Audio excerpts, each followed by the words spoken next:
Hello అండి. అందరికీ నమస్కారం. నేను మీ కట్టా కార్తీక్. తెలంగాణ ప్రతిపక్ష నాయకుడు, మాజీ ముఖ్యమంత్రి బీఆర్ఎస్ అధినేత కేసీఆర్ మొన్న మీడియా ముందుకొచ్చి రాష్ట్రంలో అధికారంలో ఉన్నటువంటి కాంగ్రెస్ మీద అనేక విమర్శలు గుప్పించాడు. అదే క్రమంలో దేశంలో అధికారంలో ఉన్న బీజేపీ మీద కూడా విమర్శలు గుప్పించాడు. చంద్రబాబు నాయుడు మాటలు విని బీజేపీ రాష్ట్రానికి అన్యాయం చేస్తుందని మాట్లాడారు. గతంలో బీజేపీ మీద గట్టిగా కొట్లాడానని, ఇప్పుడున్న కాంగ్రెస్ ప్రభుత్వం రేవంత్ రెడ్డి బీజేపీ మీద కొట్టాటంలో విఫలమవుతున్నాడని మాట్లాడారు. నీటి పంపకాల విషయంలో కేంద్రం తెలంగాణకు అన్యాయం చేస్తుంది అని చెప్పేసి ఆయన మాట్లాడారు ప్రధానంగా. అయితే ఇక్కడే చాలామందిలో ఉన్న అనుమానం ఏంటంటే, ఢిల్లీలో దోస్తీ కడతారు, గల్లీలో కుస్తీ పడతారా అని. ఈ అనుమానానికి, ఈ చర్చకు కారణం ఏంటంటే, మొన్న 2024 పార్లమెంట్ ఎన్నికలు చూడండి. ఆ పార్లమెంట్ ఎన్నికల్లో 9 ఏళ్ళు అధికారంలో ఉన్న బీఆర్ఎస్ పార్టీకి ఒక్క లోక్సభ స్థానం కూడా రాలే. కానీ బీజేపీకి మాత్రం 8 లోక్సభ స్థానాలు వచ్చాయి. ఎలా వచ్చాయి? అసలు బీఆర్ఎస్ ఓటింగ్ అంతా ఏమైంది? బీఆర్ఎస్ ఓటింగ్ అంతా కూడా బీజేపీకి షిఫ్ట్ అయింది. ఎందుకు షిఫ్ట్ అయింది? బీఆర్ఎస్ అధిష్టానానికి తెలియకుండా, బీఆర్ఎస్ నాయకత్వం సహకరించకుండా బీఆర్ఎస్ ఓటింగ్ బీజేపీకి షిఫ్ట్ అయిందా? అసలు ఎవరైనా ఊహిస్తారా? 9 ఏళ్ళు అధికారంలో ఉన్నటువంటి బీఆర్ఎస్ అసెంబ్లీ ఎన్నికల్లో 39 సీట్లు గెలవగలిగిన బీఆర్ఎస్ ఒక్క పార్లమెంటు స్థానం కూడా గెలవలేదు అని చెప్పేసి ఎవరైనా ఊహిస్తారా? అసెంబ్లీ ఎన్నికల్లో 8 సీట్లే గెలవగలిగిన బీజేపీ పార్లమెంట్ ఎన్నికల్లో మాత్రం 8 పార్లమెంటు స్థానాన్ని ఏకంగా గెలవగలిగిద్దని ఎవరైనా ఊహిస్తారా? అసెంబ్లీ ఎన్నికలకి, పార్లమెంట్ ఎన్నికలకి సినారియో వేరే ఉంటుంది. కాదు అనేది ఏం లేదు. ఖచ్చితంగా మోడీ వే ఉంటుంది. మోడీకి అనుకూలత దేశంలో ఉంది. ఖచ్చితంగా మోడీకి అనుకూల ఓటు పడిద్ది. కాదు అనేది లేదు. కానీ మరి ఇలానా, ఇంతనా? ఖచ్చితంగా బీఆర్ఎస్ కోఆపరేషన్ ఉండుంటుంది అనేది. ఎందుకంటే ఎగ్జాంపుల్ తీసుకోండి.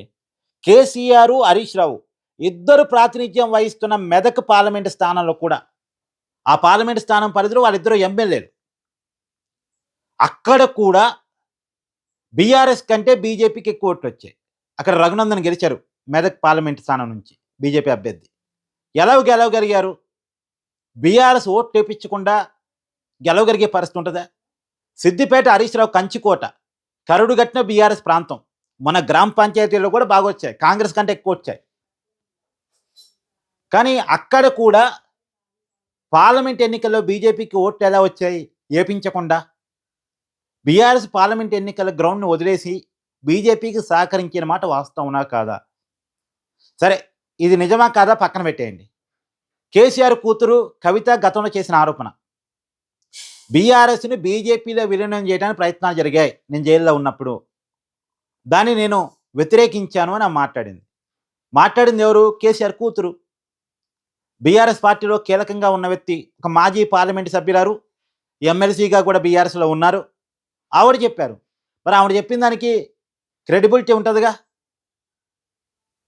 సీఎం రమేష్ ఆరోపణ చేశారు, కేటీఆర్ నా ఇంటికి వచ్చి, అంటే విలీనమా లేదా పొత్తా లేదా సయోధ్యన ఏదో ఒకటి, బీఆర్ఎస్కు బీజేపీకి మధ్య ఒక మంచి వాతావరణం, సయోధ్యకరమైన వాతావరణం ఏర్పరిచారని కోరారు. ఎందుకంటే వాళ్ళ మీద కేసులు ఉన్నాయి కాబట్టి, కేంద్రం కేసుల విషయంలో దృష్టి పెట్టకుండా ఉండాలి కాబట్టి అనేది సీఎం రమేష్ బీజేపీ ఎంపీ చేసిన ఆరోపణ. సరే, బీజేపీ ఎంపీ చేసిన ఆరోపణ పక్కన పెట్టండి. మన కళ్ళ ముందు కనపడుతున్న పార్లమెంట్ ఎన్నికల ఫలితాలు కూడా పక్కన పెట్టండి. కవిత చేసిన ఆరోపణను మాత్రం చర్చించాలి కదా.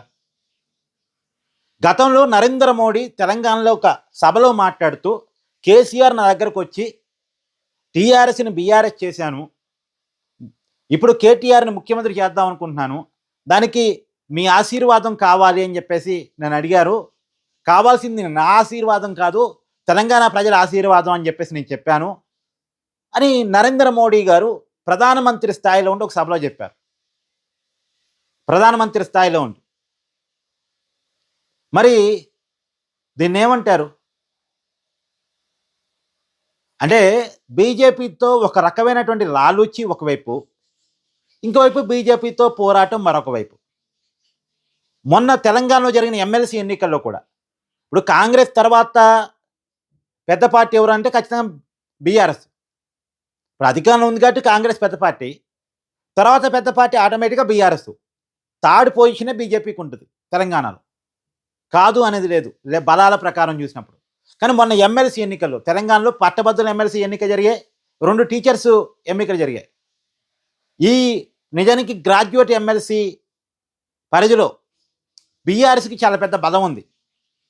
కానీ బీఆర్ఎస్ పోటీ చేయలే. ఎవరి కోసం పోటీ చేయలే? బీజేపీని గెలిపించడం కోసమా అనేటువంటి చర్చ, అనుమానం కూడా ఉంది. నిజానికి ఒక టీచర్స్ ఎమ్మెల్సీని, ఒక గ్రాడ్యుయేట్ ఎమ్మెల్సీని బీజేపీకి గెలవగలిగింది. ఎలా గెలవగలిగింది? బీఆర్ఎస్ ఓటింగ్ కూడా బీజేపీకి యాడ్ కావటం వల్లే కదా. అంటే ఇవి కనపడుతున్న లెక్కలు. మరి బీఆర్ఎస్కి బీజేపీకి ఇంత అండర్స్టాండింగ్ ఉన్న తర్వాత కూడా మరి రేవంత్ రెడ్డికి బీజేపీకి అండర్స్టాండింగ్ లేదా అంటే అదొక వేరే చర్చ.